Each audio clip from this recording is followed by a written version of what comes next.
कि वोट चोरी तो ये करते ही थे, अब ये कूड़ा चोर भी हो गए हैं। आपको एक मैं ध्यान दिला देना चाहता हूँ कि कुछ समय पहले यहाँ पे एक ड्रामा और भी हुआ था। आपको याद होगा कि सीएम हरियाणा, जो फॉर्मर सीएम हरियाणा जो खट्टर साहब हैं, जो केंद्रीय मंत्री हैं, वो 22 सेक्टर में आए थे। तो पहले 2 रेडियाँ भर के कूड़ा डाला गया और कूड़ा डालने के बाद फिर उसकी सफाई की गई। अचंभे की बात है कि किस ढंग से ये कूड़े का खेल भी इस तरह से शुरू कर सकते हैं ये लोग।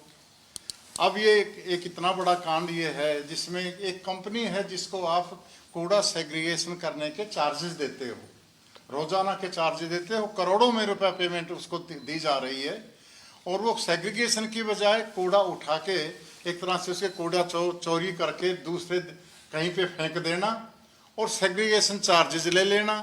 क्या ये मिसअप्रोप्रिएशन नहीं है? क्या ये टैक्स पेयर्स के पैसे के साथ खिलवाड़ नहीं है? और क्या ये झूठी वाहवाही लूटने का एक ढकोसला नहीं है? मेयर साहिबा और बीजेपी बार बार ये क्लेम कर रहे हैं कि हमने कूड़े का पहाड़ साफ कर दिया, सेग्रीगेशन का पैसा किसी कंपनी को दिया गया, वो बिना मिली भगत के नहीं हो सकता।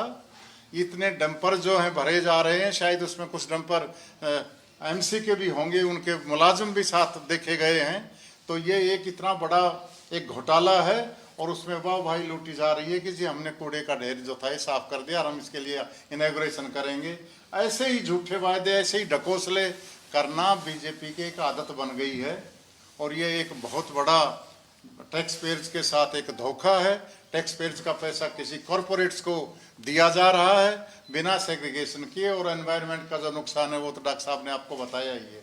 हम चाहेंगे कि ये मिसअप्रोप्रिएशन ऑफ फंड्स, जिस कंपनी के साथ जिस कंपनी को ये पैसा की जा रही है बिना सेग्रीगेशन किए उसको पेमेंट की जा रही है, डेफिनेटली उसमें किसी न किसी का अपना स्वार्थ होगा। इसमें मिसअप्रोप्रिएशन फंड्स, चीटिंग और फ्रॉड जो लोगों के साथ हुआ, ये एफआईआर भी एक दर्ज होनी, चंडीगढ़ में दर्ज होनी चाहिए।